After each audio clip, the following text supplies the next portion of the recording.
Welcome back to Beginner's Breadboards, my electronics learning journey. Today we're looking at the study of a transparent D-type latch. So there's a couple different parts to this, but in our actual experiment here, the IC that we're using are an IC with 8 latches, and this is the part for that IC. So a latch is built with two different things. The first one being a transmission gate with CMOS transistors, as well as a couple of inverters. So the goal of the latch is to either pass an input to an output or keep it in a previous state. So the way we do that is with those two parts. So starting with the transmission gate CMOS, this pretty much works as a switch that can pass both 0 and VDD. So it uses an N channel and a P channel device, so NMOS and PMOS, as well as an enable. So when this enable is high, it will pass the input to the output. When the enable is low, it won't pass. And this can be built within an IC, but can be built with discrete devices like we have because of the bulk connection here. So in discrete devices, this is connected to the source, but in an IC, it's on the PMOS, it's connected to VDD, and for the NMOS, it's connected to ground, which we can't do with our discrete devices. And the reason it does that is so that when it's off, there's no current flowing through it, and it truly is off. But the way this works is if enable is high, the NMOS here, the gate is gonna get high, and then the PMOS gate through this inverter is gonna get low. And therefore, no matter what you have here between 0 or VDD, it will pass between one of these paths. So the NMOS passes voltages closer to ground, while the PMOS passes voltages closer to VDD. And that's because of the voltage it takes here.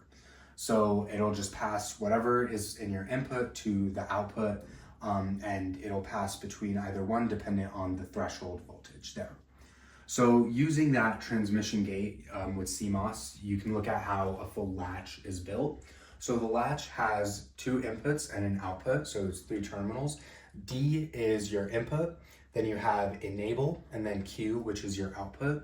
So the way this is built is you have 2 of these transmission gates and then 3 inverters in the latch. And so the way this works is when enable goes high, when it's high, it will pass D into this and then it'll just continue going. So after 2 inverters, you'll just get whatever you had on D as Q. So we call that as transparent. So when enable is high, it's transparent, and whatever the input D is, you're getting on Q. But when enable is low, this second transmission gate has enable bar. So if enable is low, this transmission gate is now passing. So if you turn enable to low when D is low, you'll get this signal just going in that loop, and so Q will be whatever it stopped as. So because this one is now passing, so if D is low when enable goes low, it'll be low here, then high after this first inverter, low after this one, and then we'll pass through this transmission gate and Q will stay low. But if D is high when enable goes low, it'll be the opposite, and Q will stay high even afterwards, as long as there's power to this latch. If you power off the latch, wake it up, it'll go back to whatever state it chooses. So this is everything we have built on the breadboard, as well as everything we're using around it. So starting with what's on the breadboard, this is our IC, which has the 8 latches in it. We're just using one of the latches. For the input, which is D, we're generating a square wave with our signal generator. We're using a 50 hertz square wave at 5 volts. And then for our enable, we're just have a push button here. So this either enables high or low. And then we're showing the input wave on this second channel of the oscilloscope, the blue, and then the output of the latch on the yellow channel, the first channel of the oscilloscope. So depending on how we press the button here, so if we keep it held and enable is high, we're just passing what our input is, so they'll be exactly the same. But when I let go of the button, it'll latch one way or another. So here it latched high, so it's at 5. And we're also showing the output on here, so it latched high. But if we press the button again, this time it might latch low. So here it went and latched low.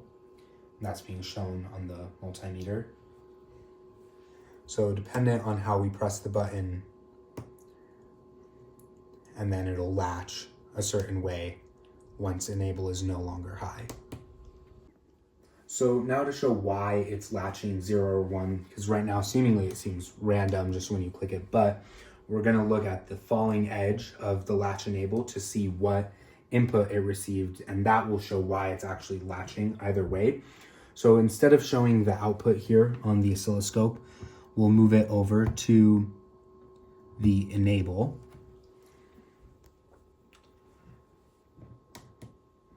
And so now you can see this is just whenever I press the button, it goes high. Whenever I don't, it goes low.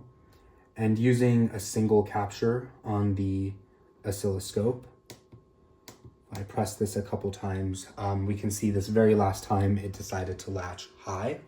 So if we zoom in to that section and the falling edge here, so this is the falling edge. We can see that falling edge overlaps with when the input was high. And so therefore the latch latched high when the enable went low. So now I'll try to show a latch enable here using the same single capture. I press it. That second time, it looks like it latched low, as we can see on the multimeter. So if I zoom in there on that second time,